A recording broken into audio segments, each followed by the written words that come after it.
भगवान शिव कहते हैं कि भाग्य का लिखा कभी नहीं मिटता है। भक्तों, माता पार्वती ने एक बार भगवान शिव से मनुष्य के भाग्य को लेकर एक प्रश्न किया और कहा, हे प्रभु, मैं जानना चाहती हूँ कि क्या मनुष्य का भाग्य पहले से ही तय किया जाता है।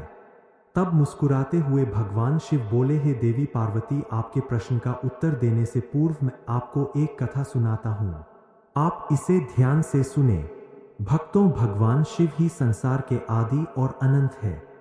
शिव के बिना मृत्यु भी अधूरी है, क्योंकि प्राणी के जीवन का अंतिम सत्य है मृत्यु, और मृत्यु के देवता है स्वयं भगवान शिव। भक्तों, आप सभी से हमारा विनम्र निवेदन है कि आप इस कथा को ध्यान पूर्वक सुने ताकि आपको जीवन के कुछ महत्वपूर्ण पहलू समझ में आ सके। भगवान शिव कहते हैं, हे देवी पार्वती, काल से कोई भी नहीं जीत पाया है। हर प्राणी को काल मेरी ही आज्ञा से ग्रस लेता है। मनुष्य के जीवन में समय, परिस्थिति और स्थान, इन तीनों की बड़ी भूमिका होती है। कई बार जो कुछ भी घटित होना होता है उसी अनुरूप परिस्थितियां बनती जाती है, और जो होना होता है वह बस हो ही जाता है। हे देवी, एक समय की बात है। पृथ्वी लोक पर भागीरथ नाम के एक विख्यात राजा राज्य करते थे। वे बड़े ही धर्मात्मा, न्यायप्रिय, पराक्रमी, विद्वान, कुशल और प्रजा का पालन करने में दक्ष थे। राजा भागीरथ अपनी प्रजा को अपने पुत्रों की भांति प्रेम करते थे। प्रत्येक रात्रि वेश बदलकर नगर में भ्रमण करते थे ताकि वे अपनी प्रजा की कुशलता और उनके दुखों को जान सके। एक दिन की बात है, राजा अपनी उसी रात्रिकालीन दिनचर्या के अनुसार वेश बदलकर नगर भ्रमण के लिए निकले। भ्रमण करते करते अमृत बेला का समय हो गया था। अब हल्का हल्का सवेरा होने लगा था। रात भर भ्रमण करने के कारण वे अब नगर की परिक्रमा वाले मार्ग से होकर निकल रहे थे। उसी मार्ग के दूसरी एक नौजवान लकड़हारा कंधे पर कुल्हाड़ी लिए जंगल में प्रवेश कर रहा है। वह एक ऊंचे वृक्ष पर चढ़कर लकड़ी काटने लगा।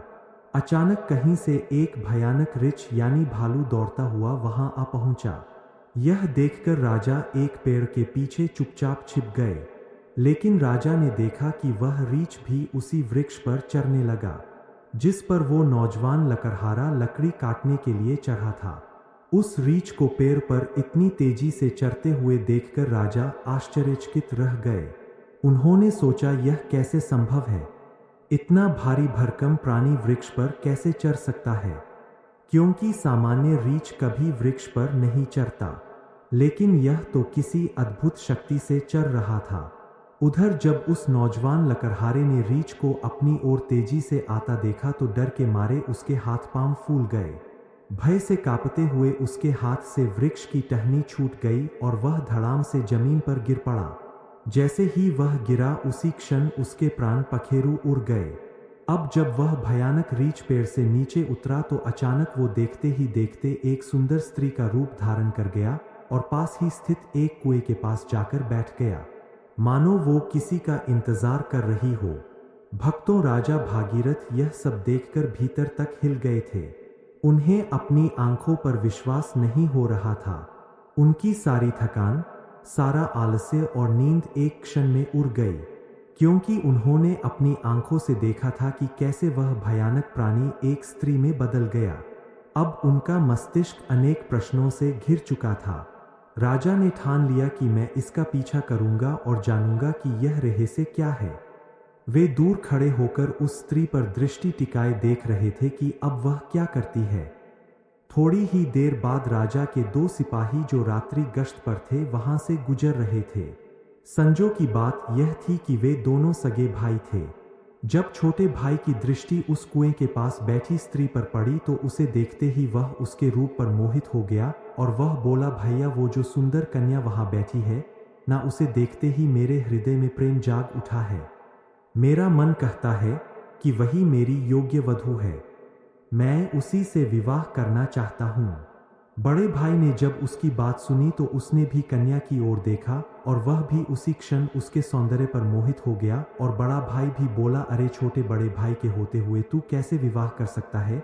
मैं तुझसे बड़ा हूँ और मुझे भी उससे प्रेम हो गया है, इसलिए विवाह तो मैं ही करूँगा। तब छोटा भाई बोला, भैया, लेकिन पहले मैंने उसे देखा है, इसलिए विवाह का अधिकार मेरा है। अब दोनों भाई आपस में विवाद करने लगे। तभी बड़े भाई ने समझदारी दिखाते हुए कहा, हम व्यर्थ ही झगड़ रहे हैं, क्यों ना हम इस कन्या से ही पूछ ले कि वह हम दोनों में से किसे पसंद करती है। वह जिससे विवाह करना चाहे हम दोनों उसे स्वीकार कर लेंगे। यह निर्णय लेकर दोनों भाई उस सुंदर कन्या के पास पहुँचे। बड़े भाई ने पूछा, हे सुंदरी, आप कौन है और यहाँ क्या कर रही है? तब उनके पूछने पर वह स्त्री मधुर स्वर में बोली, मेरा नाम रूपा है, मैं पास ही के गांव में रहती हूँ। मैं अपने पति की तलाश में इस जंगल में भटक रही हूँ। फिर छोटा भाई बोला, क्या हुआ, हमें बताओ, तुम्हारा पति कहाँ है? हम दोनों मिलकर उसकी खोज में तुम्हारी मदद करेंगे। तब रूपा ने हल्की सी मुस्कान के साथ शर्माते हुए कहा, अरे नहीं, अभी तो मैं कुंवारी हूँ। मैं एक योग्य वर की तलाश में निकली हूँ और इस संसार में मेरा कोई नहीं, एक माँ थी, वह भी कुछ दिनों पहले चल बसी। इस पर छोटा भाई उत्साहित होकर बोला, वाह, कितना सुंदर संयोग है, हम दोनों भाई भी अविवाहित है। यदि तुम चाहो तो हम दोनों में से किसी एक से विवाह कर सकती हो।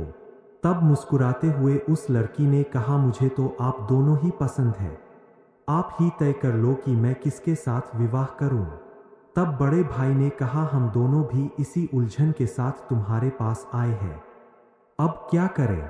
तब लड़की बोली, तो ठीक है, इसका निर्णय मैं ही कर देती हूँ। मैं तुम दोनों में से एक से विवाह करूंगी, लेकिन मेरी एक शर्त है। दोनों भाई एक साथ बोले, बोलो, हमें क्या करना है?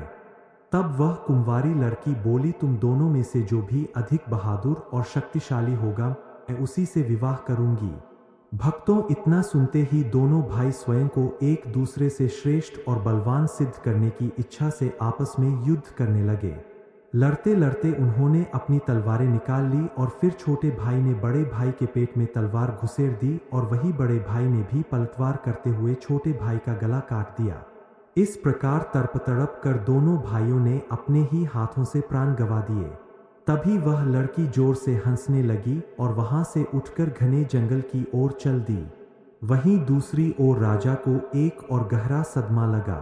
उन्होंने सोचा, इस स्त्री ने क्या कर दिया, यह तो कोई छलावा थी, अब यह आगे क्या करेगी, मुझे देखना चाहिए। ऐसा सोचकर राजा भी कुछ दूरी बनाकर गुप्त रूप से उसके पीछे चल दिए। भक्तों, अब सूर्य भगवान पूरी तरह उदय हो चुके थे, किंतु राजा भगीरथ एक रीछ के वृक्ष पर चढ़ने और फिर एक सुंदर कन्या के रूप में बदल जाने की विचित्र घटना को अपनी आंखों से देखकर भीतर तक हिल चुके थे। अब उन्हें ना भूख का ध्यान था, ना प्यास का, ना ही राजपाट का। उन्हें तो केवल उस रहस्यमयी लड़की के विषय में जानने की तीव्र जिज्ञासा थी। राजा उस सुंदर स्त्री का पीछा करते हुए सावधानी पूर्वक लगभग 2 कोस दूर तक आ गए। अब आगे जो हुआ उसने राजा के आश्चर्य की सभी सीमाएं तोड़ दी, क्योंकि देखते ही देखते वही स्त्री अब फिर अपना रूप बदलकर एक जहरीले नाग में बदल गई और वह नाग बहुत तेजी से रेंगता हुआ आगे बढ़ने लगा। 6 ही दूर एक नदी बह रही थी।